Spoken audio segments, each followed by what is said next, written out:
छात्र हैं छात्राएं जो भी देख रहे हैं भाई, तो आज की इस वीडियो में भाई हम लोग डिस्कस करने वाले हैं कि कैसे जो हो आप लोग यूपी बोर्ड में आपकी डेटशीट आ चुकी है एंड आई होप सो कि आप सभी जो है तैयारियों में जुट चुके होंगे, क्योंकि भाई अगर आप इस समय भी अगर अपनी तैयारी को तेज़ नहीं कर रहे हो तो आप कहीं ना कहीं मिस्टेक कर रहे हो। बिकॉज भाई ये टाइम जो है आपको जो है अपना पूर्णतः मतलब completely you have to focus on your exams, because अगर आपने अब तैयारी नहीं करी तो आप नहीं कर पाओगे आगे। ठीक है भाई, क्योंकि डेट शीट आ गई है, यूपी बोर्ड का सिलेबस पूरा जो है आप कर सकते हो टाइम में। आप अगर अपने आप को 2 महीने 3 महीने डेडिकेटेडली दे देते हो so you can easily complete your syllabus and you can easily get up to 90% easily अगर आप अब से पढ़ना शुरू करते हो। ठीक है, 100 तो नहीं गया, 100 तो किसी मतलब आइडियल केस में भी नहीं आते, तो भाई वो थोड़ा हमें ध्यान रखना है। लेकिन अगर आप अब भी थोड़ी थोड़ी तैयारी अभी भी कंसिस्टेंटली करते हो तो आप इजीली ले आओगे। ठीक है, अगर मैं सब्जेक्ट वाइज बात करूँ तो भाई देखो 10th के लिए कुछ नहीं करना आपको भाई, आप स्कूल जाते हो ना, दैट सेट वहाँ पर मैं आप अगर थोड़ा बहुत भी पढ़ते रहते हो, मैथ्स पढ़ रहे हो, साइंस पढ़ रहे हो, ठीक है, सोशल स्टडीज़ उसमें है, और क्या है, हिंदी, इंग्लिश, कंप्यूटर, जो भी आपका ऑप्शनल सब्जेक्ट, ये सब अगर आप नॉर्मल कर रहे हो, कॉपीज़ वगैरह में आप काम करते ही रहते हो, so you have decent idea कि आपको जो है कैसे कैसे काम करना है। ठीक है, बट अब बात आ जाती है 12th वालों के लिए, क्योंकि 12th में स्ट्रीम्स जो है अलग अलग बढ़ जाती हैं, है ना। अब अगर आप हो साइंस वाले में भी दो हो सकते हो, एक होगा आपका मैथ्स, अगर आपके पास है मैथ्स, अगर आपके पास है तो हाँ आपको जो है ज़्यादा टाइम देना पड़ेगा तैयारी में, क्योंकि मैथ्स जो है एक ऐसी चीज़ है जिसमें बच्चे आई थिंक बहुत ज़्यादा डरते हैं एंड भाई वहाँ पर में दिक्कत भी हो जाती है, क्योंकि मैथ्स में क्या है ना, आपको चाहिए प्रैक्टिस। प्रैक्टिस अगर आप नहीं करोगे तो आप बोर्ड का पेपर नहीं अच्छा स्कोर नहीं कर पाओगे, है ना। तो मैथ्स में हमें क्या चाहिए, प्रैक्टिस। जो भी चीज़ें हैं भाई, डेफिनेट इंटीग्रेशन से क्वेश्चन आते हैं, इनडेफिनेट इंटीग्रेशन से क्वेश्चन आते हैं, ठीक है, डिफरेंशियल इक्वेशंस, मैट्रिसेस, और भी जो क्वेश्चन है डायरेक्ट आपको 8 नंबर का क्वेश्चन देखने को मिलता है। तो भाई इनमें आपको बिल्कुल भी आपको जो है मतलब ढील नहीं देनी, इसको आपको बहुत ज़्यादा अच्छे से प्रैक्टिस करना है। चाहोगे तो वीडियो बना दूंगा कि 8 नंबर का क्वेश्चन कहाँ से उठ के आता है, वही करके जाओगे वहीं से क्वेश्चन आएगा और उसके अलावा कुछ अलग नहीं आएगा।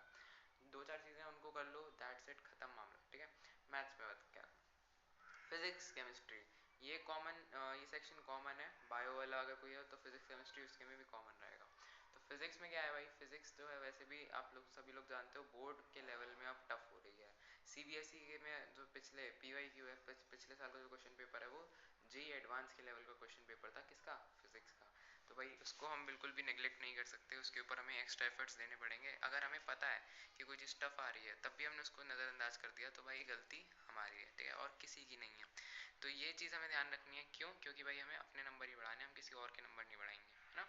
तो ये चीज़ आपको करनी है। फिजिक्स में आप अपने कॉन्सेप्ट पूरे करो, ठीक है, इलेक्ट्रोस्टैटिक है, मैग्नेटिज्म है, ठीक है, एटॉमिक फिजिक्स, एटम वो आता है आपका, न्यूक्लियस है, ठीक है, एक्सपेरिमेंट्स है वो रदरफोर्ड वगैरह वाली चीज़ें, और न्यूमेरिकल्स जितने ज़्यादा कर सको उतने ज़्यादा करो। न्यूमेरिकल बेस्ड क्वेश्चन आता है, मैं आपको अभी मैंने पिछले साल पेपर दिया था तो भाई मैं आपको दिखाऊंगा, पूरा न्यूमेरिकल बेस्ड पेपर था। एक टिप मैं अगर आपको फिजिक्स में दूँ तो ये दे सकता हूँ कि फिजिक्स का जो भी पेपर चेक करता है उसको इटसेल्फ खुद को फिजिक्स नहीं आती इतनी, है ना। तो फिजिक्स क्या है, हर एक को इतनी अच्छी से नहीं आती, है ना।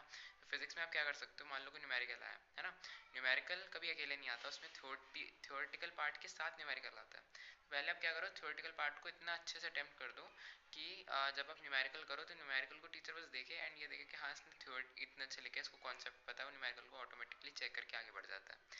तो ये चीज़ आपको ध्यान रखनी है, ठीक है। तीसरी चीज़ आती है आपकी केमिस्ट्री। केमिस्ट्री में क्या रहेगा, केमिस्ट्री ना टफ आती है ना ईजी आती है ना। इसमें पार्ट्स बटे होते हैं, अगर मान लो 100% का पेपर है, 100 मार्क्स का पेपर है, तो 50 to 60% आपका ऑर्गेनिक केमिस्ट्री ले जाएगा, जिसमें रिएक्शंस आती हैं, ठीक है, कैनिजारो, ठीक है, और कौन सी होती है, रायमर टीमन रिएक्शंस, ये जो रिएक्शंस होती है ना, हेलोफोम है आपका, ठीक है, अल्कोहल, फिनॉल्स, ईथर्स, और जो भी सारी चीज़ें हैं उसके अंदर से उठ के आता है, ठीक है, 50 to 60 मार्क्स। और बात करें अगर बचे रिमेनिंग पोर्शन तो 30% आपका आ जाएगा फिजिकल केमिस्ट्री से, मोल कॉन्सेप्ट वगैरह जो चीज़ होती है उससे आएगा, ठीक है, और जो रिमेनिंग पोर्शन है आपका इनऑर्गेनिक केमिस्ट्री ले जाएगा, ठीक है। तो ये साइंस साइड वालों के लिए हो गया। अब बात करें अगर कॉमर्स के लिए, कॉमर्स में तो भाई आई थिंक ऐसा कुछ है नहीं, जो भी चीज़ें वो आपको याद करके जानी पड़ेंगी, नहीं तो कुछ न्यूमेरिकल्स आते हैं, बैलेंस शीट आप वैसे इजीली बना दोगे, उसमें कोई दिक्कत नहीं है कॉमर्स में तो। हाँ, कॉमर्स में मैथ्स अगर आपकी दो टाइप की होती है, स्टैंडर्ड होगी, एक आपकी नॉर्मल जो चलती है। अगर आपकी कैलकुलस वाली मैथ्स है तो भाई जो फर्स्ट मैंने बताया वही आपके लिए जो है एप्लीकेबल होगा। तैयारी आपको जोरों से करनी है, नहीं तो आपके संग भी दिक्कत आ सकती है, ठीक है।